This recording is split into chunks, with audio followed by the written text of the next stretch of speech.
Vamos lá, meus queridos, para encerrar a aula de hoje, vou comentar um pouco sobre o conceito de massa molar e volume molar, que tem toda uma relação com quantidade de matéria com o número de mols. Bom, gente, a massa molar, como a própria teoria diz e que eu coloquei para você, é a massa presente em um mol de uma certa substância, certinho? E você pode se perguntar se vai ser mais alguma coisa muito específica, porque até então vimos duas massas hoje. Vimos a massa atômica e a massa molecular. Assim, pessoal, a massa molar, matematicamente falando, não vai ter diferença com relação à massa atômica e à massa molar, massa molecular. A única diferença vai ser uma questão química, porque a massa molar ela vai ser medida em grama por mol. Grama é uma unidade que está presente no nosso cotidiano. Eu posso chamar ela de uma unidade macroscópica. A gente consegue enxergar algo que tenha uma certa quantidade em gramas ali. Já quando eu falo sobre massa atômica e massa molecular, são coisas muito microscópicas. Então é como se fosse uma conversão de algo micro para algo que seja macro, certo? Mas, matematicamente falando, a massa molar vai ser a mesma coisa que a massa molecular e a massa atômica. A única coisa que vai mudar é a unidade de medida. Quer ver só? Por exemplo, ó, lá no início, a gente trabalhou com massa atômica e massa molecular. A massa atômica do cloro, como a gente viu no primeiro exemplo, é 35,5 unidades de massa. Quando eu quero comentar sobre a massa molar dele, quando eu quero trabalhar com a massa molar dele, vai ser o mesmo valor, 35,5, só vai mudar a unidade. Agora a gente tem 35,5 gramas por mol. A gente lá no primeiro exemplo de massa molecular, eu calculei a massa molecular da água, que deu 18 unidades. Se eu quiser trabalhar com a massa molar, vai ser o mesmo valor, só que medido em grama por mol.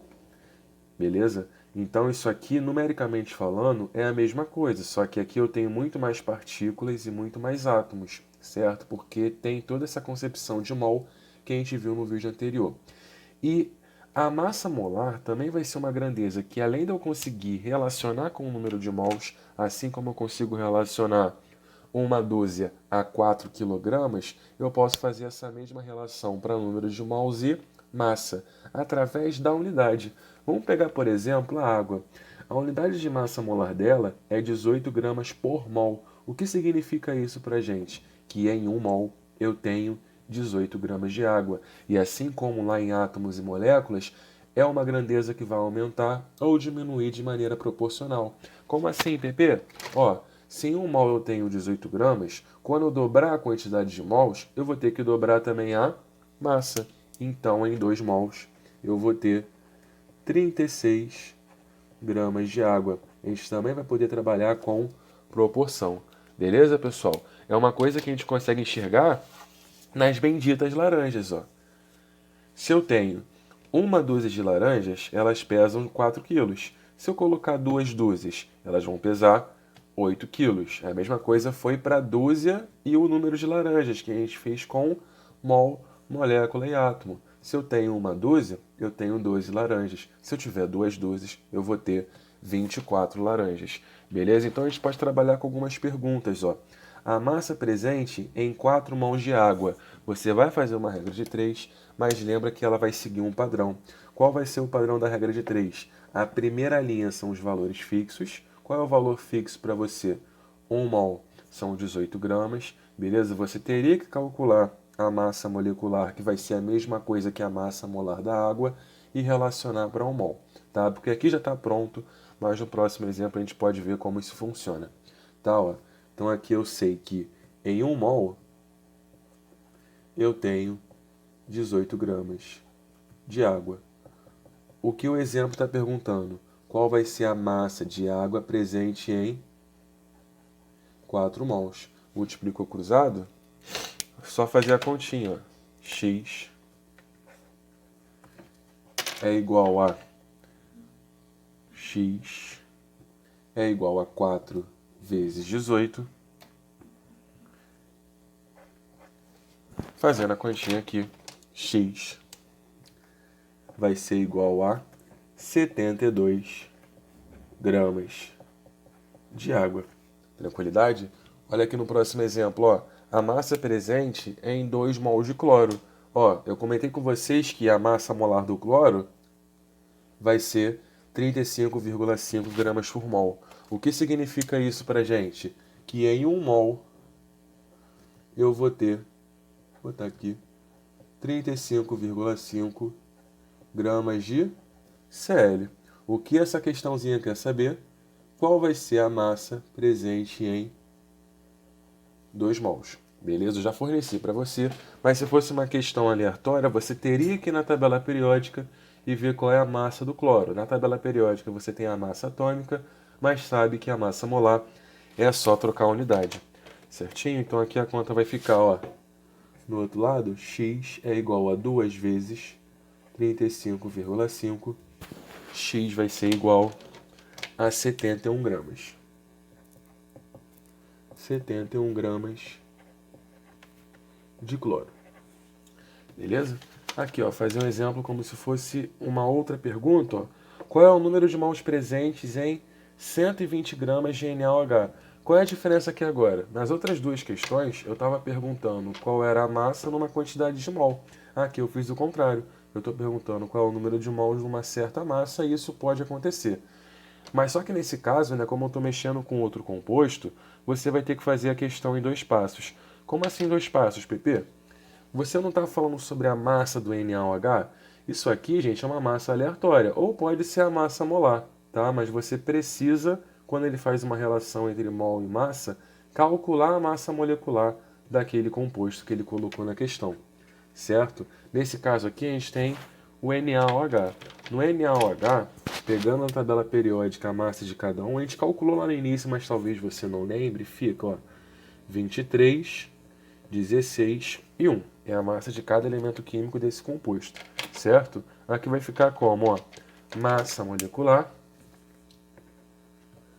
vai ser 23 mais 16 mais 1, massa molecular.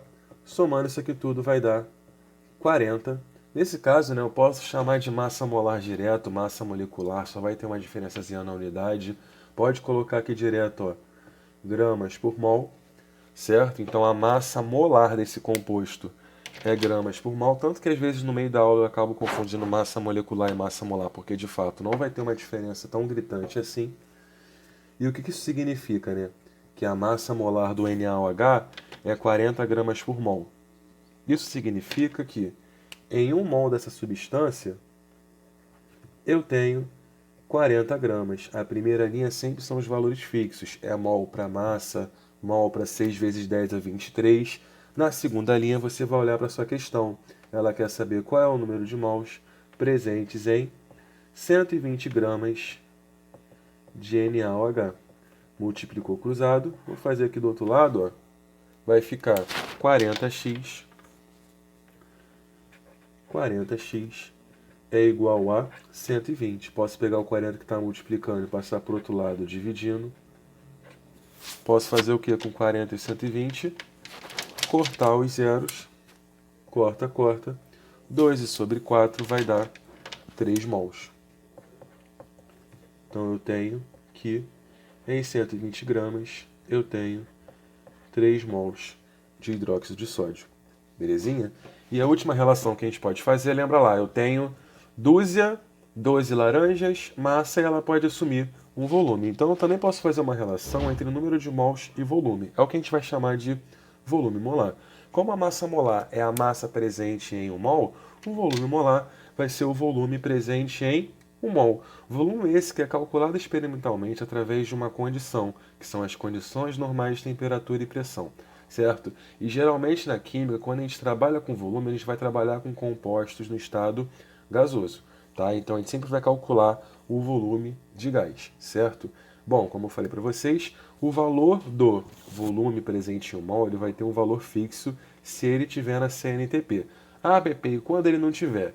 Isso é um assunto para um pouco mais para frente, tá bom, pessoal? Mas em 1 mol de qualquer gás, eu vou ter 22,4 litros, belezinha? A questão vai te informar que está na CNTP ou ela vai te falar Que condições são essas? Condições normais de temperatura e pressão é quando a temperatura é 0 graus Celsius e a pressão é igual a 1 atm. Então ela pode tanto te informar, está nas condições normais de temperatura e pressão, ou pode falar que a temperatura é 0 e o volume é 1. Beleza? Então, quando tiver nessas condições, a gente pode trabalhar com o volume molar, em que em 1 mol de gás eu tenho 22,4. E se eu quiser saber, então, o volume presente em 3 mols de H2? Bom, H2 é um gás, eu posso calcular o volume dele. O que a gente sabe como padrão, que em 1 mol de gás, H2, que é esse caso aqui, eu estou trabalhando com H2, eu tenho 22,4 litros. O que essa questãozinha quer saber? Qual vai ser o volume presente em 3 mols? Vê como tudo não é parecido, só muda a grandeza. Ó. Eu vou ter que fazer x. Aqui do outro lado, ó, x é igual a 3 vezes 22,4. Certinho? Então aqui vai dar 3 vezes 22,4, x é igual a 67,2 litros, mais uma relação que a gente pode fazer. Agora, se eu quiser fazer esse tipo de relação aqui, ó, o volume presente em 64 gramas de O2, IPP. Você está acostumado a colocar para a gente só mol massa, mol molécula, mol volume. Você pode fazer esse tipo de relação? Pode e deve. Isso que vai acontecer muito no vestibular.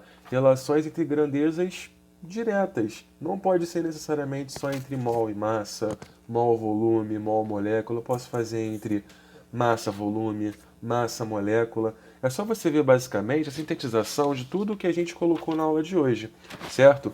Vamos relembrar aqui de novo das malditas laranjas. A gente sabe que em uma dúzia eu tenho 12 laranjas.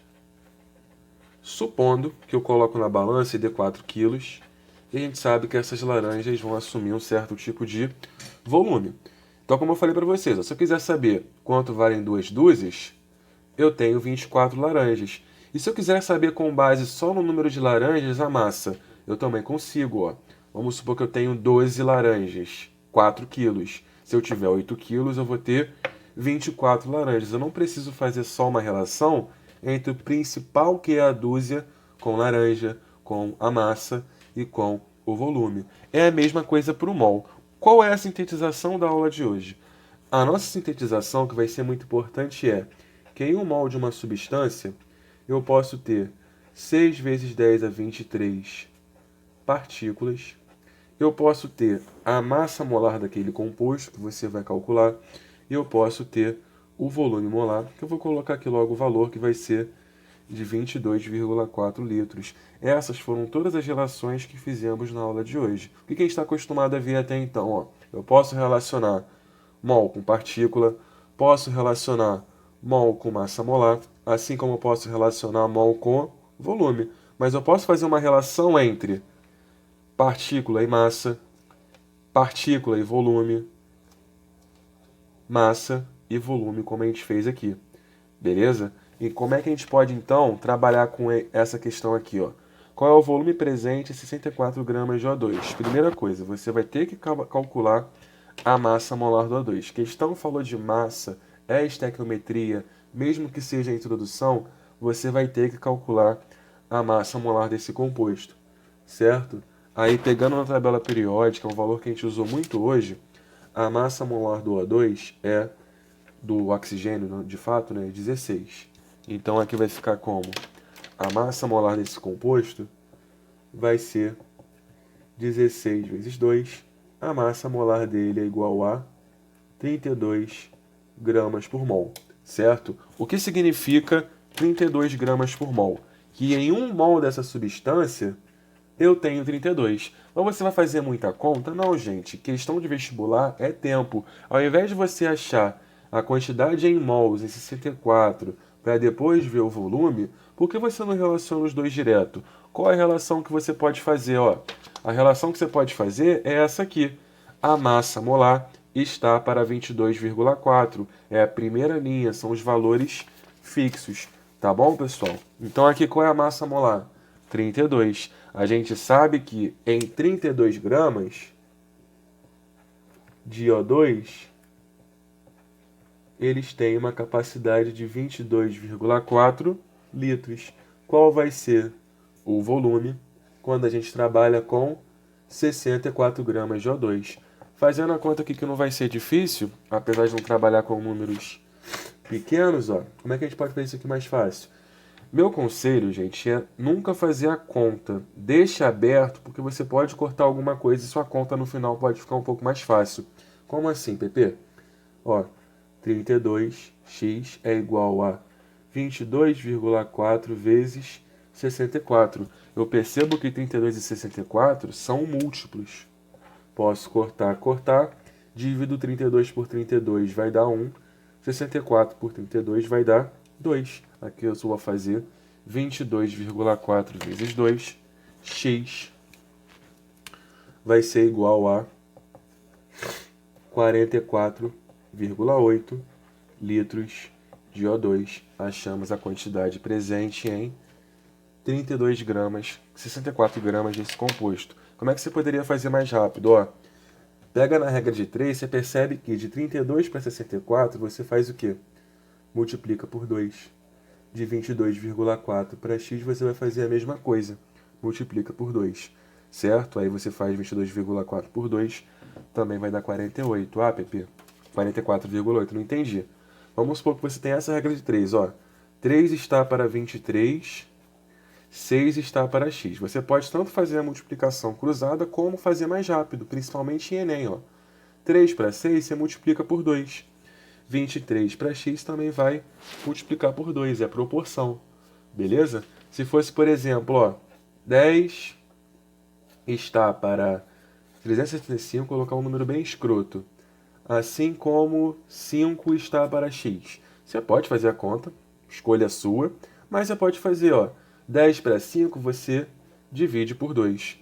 365 para x você também vai dividir por 2. Pode ser multiplicar por 4, multiplicar por 100, não tem um número fixo, né? Não é sempre só por 2. Se você tivesse, por exemplo, ó, deixa eu pensar aqui, 4 está para 63, assim como 24 está para x. Aqui, ó, como é que você pode fazer mais rápido?